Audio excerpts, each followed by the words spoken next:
Alex Coffey, co-host of Next Gen Investing, is with me now.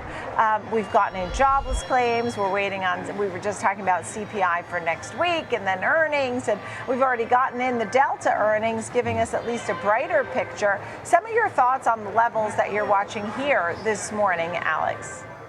Yeah, a couple things. Good morning, Nicole. To your point about some of the catalysts looming in the future, I do think earnings are going to be the critical piece of the story that we haven't gotten just yet. To Liz Ann's point about kind of the uncertainty surrounding that, and might actually be a relatively low bar, despite the fact that we're at all-time highs for many stocks. But looking at today's action, first thing I'm looking at is relative performance between the different indexes in terms of these different names, and you had that up on the screen earlier.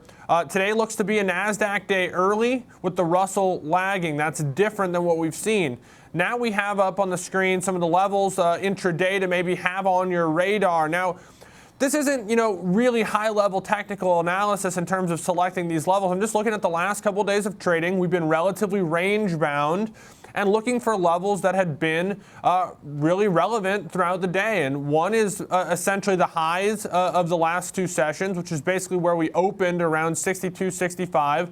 I put that as the red light on our traffic light kind of color-coordinated price levels here, as it may act as a key piece of resistance, and we opened at those levels, and we've pulled back slightly since. So that's the first level to watch, 62.65. If this little bit of an inch back off those levels turns into something a little bit deeper, next level I'm watching is that middle line at 62.45, and this is more of a range. Let's call it, 62.40 to 62.50, where we spent much of the last, trading day yesterday kind of chopping around in that range, and then it also kind of coordinated to the highs of the previous session. So that would be the yellow line, and then if we do really see a deeper sell, perhaps you get down towards the lows of the last couple days, which is, in the 62.25 or so level, and that's something to keep in mind. And that's the green level, just saying that it could act as support and maybe intraday buyers step in. All right. Where does the seasons play a part? You notice something in terms of seasonality? Yeah, I mean, this is, going back to 1990, and I'll cite Simon White from Bloomberg on this. He published an article, but it's something we've talked about for the last couple weeks. The week 27 and 28, which is this week and next week for those who are keeping score, are the two strongest weeks consecutively for the S&P 500 going back to 1990. The chart we have up on the screen, where that red line is going across, reddish pink line going across, that represents basically the average year over the last 20 years. I've highlighted the first half of July, and what you'll notice is if it's not the most upward sloping part of the calendar, it's certainly in the top few. Maybe you could argue in the last 20 years that first half of November is slightly stronger, but nonetheless, this was my argument coming into July was, the calendar is not favorable. Yeah, we're at all-time highs.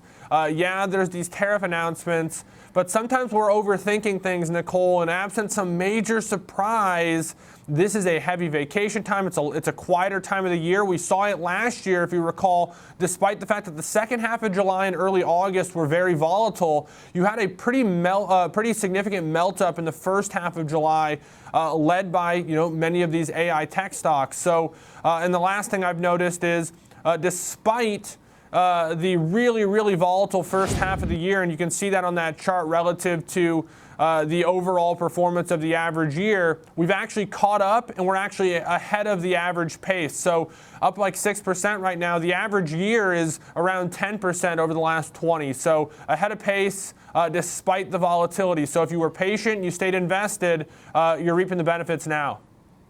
All right. Thank you for all of that. Alex Coffey, great to see you. Appreciate it.